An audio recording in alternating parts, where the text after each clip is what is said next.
అంత ఈజీగా ఇప్పుడు రేవంత్ రెడ్డి ఇష్టట్లేడు. వాళ్ళ సంగతి తర్వాత. ఇంకా 3 ఏళ్ళు రేవంత్ రెడ్డి సీఎం, ఇంకొక 5 ఏళ్ళు ఆయన మళ్ళా ఉండాలని ఆయన మళ్ళీ ట్రై చేస్తున్నాడు. విన్నావా? ఆయన ట్రై చేస్తున్నాడు. నేను కూడా 9 ఏళ్ళ లోపల నేను సీఎం కావాలని నేను ట్రై చేస్తున్నా. అంత ఈజీగా వాళ్ళకి ఆడొస్తాయి. ఈయనే మేము ప్రజల దగ్గర ప్రజలకు అందుబాటులో ఉండి ప్రజలకు సర్వీస్ చేసుకుంటూ ప్రజలకు ఇచ్చిన రాహుల్ గాంధీ నాయకత్వంలో పథకాలను అమలు చేస్తూ, మీరు నిన్న కూడా చూసారు కదా సీఎం రేవంత్ రెడ్డి ఏం చెప్పిండు. ఈ 3 ఏళ్ళు ప్రజలు 5 ఏళ్ళు అవకాశం ఇచ్చారు, ఇంకొక 5 ఏళ్ళు ప్రజలు అవకాశం ఇచ్చి సీఎం కావడానికి నేను ప్రజలకు అందుబాటులో ఉండి వాళ్ళ సర్వీస్ చేసుకుంటూ పనిచేస్తాను అన్నాడు. ఆల్రెడీ దాన్ని దరఖాస్తు పెట్టిండు కదా తెలంగాణ ప్రజలకు. ఇంకొక ఈ 3 ఏళ్ళు కాక ఇంకొక 5 ఏళ్ళు పెట్టిండు. ఆయన 5 ఏళ్ళకి దిగిపోయే టైం నా దరఖాస్తు ఉంది తెలంగాణ ప్రజల దగ్గర. నేను కూడా సీరియస్గానే ఉన్నా. మా దాంట్లో మళ్ళా ఉన్నారు, ఇంకా ఇవన్నీ ఉన్నాయి కదా. కాబట్టి మేము కాంగ్రెస్ పార్టీ ఎప్పుడు ప్రజల మధ్యలో ఉండే పార్టీ. మేమేమి సీరియస్గానే ప్రజలకు సర్వీస్ చేసుకుంటూ ప్రతిపక్షంలో పోరాటాలు చేస్తూ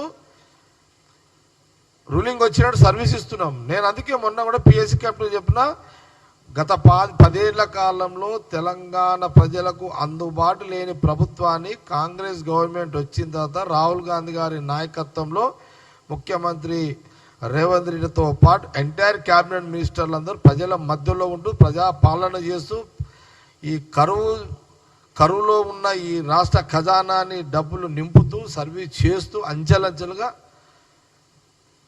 సర్వీస్ ఇస్తున్నటువంటి పరిస్థితి ఈరోజు తెలంగాణ రాష్ట్రంలో 17 నెలలు 17-18 నెలలు కనబడుతుంది. ఇది రిజల్ట్. ఇది గుండె మీద చేసుకొని చెప్పండి. ఎంటైర్ తెలంగాణలో ఉన్న మీడియా వాళ్ళు గుండె మీద చేసుకొని చెప్పండి. నేను అడుగుతున్నా, కాంగ్రెస్ మీడియానే కాదు, ఎంటైర్ ఎలక్ట్రానిక్ ప్రింట్ మీడియా సంస్థల యజమానులు కానీ లేదా ఆల్ పార్టీస్ మీడియా రిపోర్టర్లు కానీ ఈరోజు స్వతంత్రంతో కాంగ్రెస్ గవర్నమెంట్ వచ్చిన తర్వాత ఈరోజు మీకు స్వేచ్ఛగా వార్తలు రాసుకునే హక్కు, స్వేచ్ఛగా డిబేట్లలో మాట్లాడే హక్కు, గాలి పీల్చుకునే హక్కు, ఇందిరా పార్క్ దగ్గర ధర్నాలు చేసే హక్కు, రాష్ట్రంలో జిల్లా కలెక్టర్ ఆఫీస్ దగ్గర ధర్నాలు చేసే హక్కు, సెక్రటేరియట్లు ఎవరంటే వాళ్ళు పోయి అధికారులను కలిసే హక్కు, స్వేచ్ఛ, ఈ 18 నెలల్లో ఇంతటి ఇలాంటి పరిపాలన, ఇది ప్రజలు హ్యాపీగా ఉన్నారు.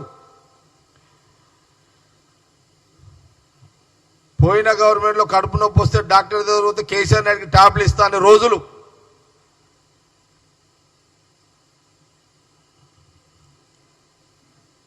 కానీ ఈ పాలనలో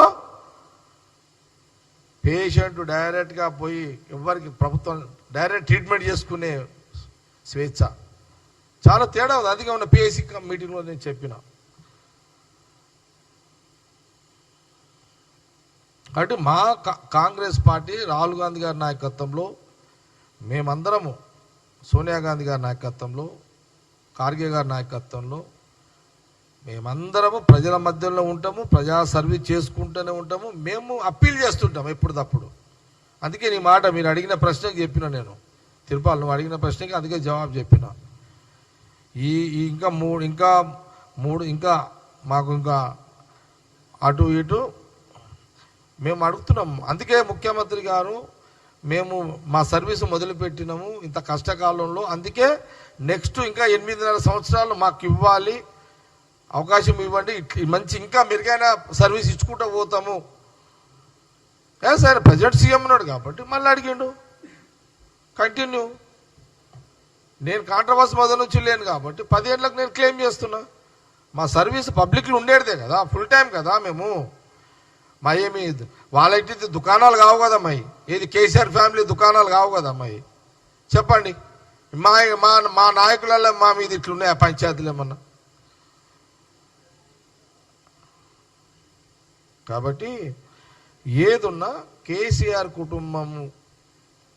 కుటుంబం సంగతి నేను ఏం చెప్తున్నా అంటే, మీరు కాంగ్రెస్ గవర్నమెంట్ ముఖ్యమంత్రి రేవంత్ రెడ్డి గారి గురించి మాట్లాడేటప్పుడు ఆచి తూచి మాట్లాడితే మీకు కరెక్ట్గా బాగుంటుంది అని సలహా ఇస్తూ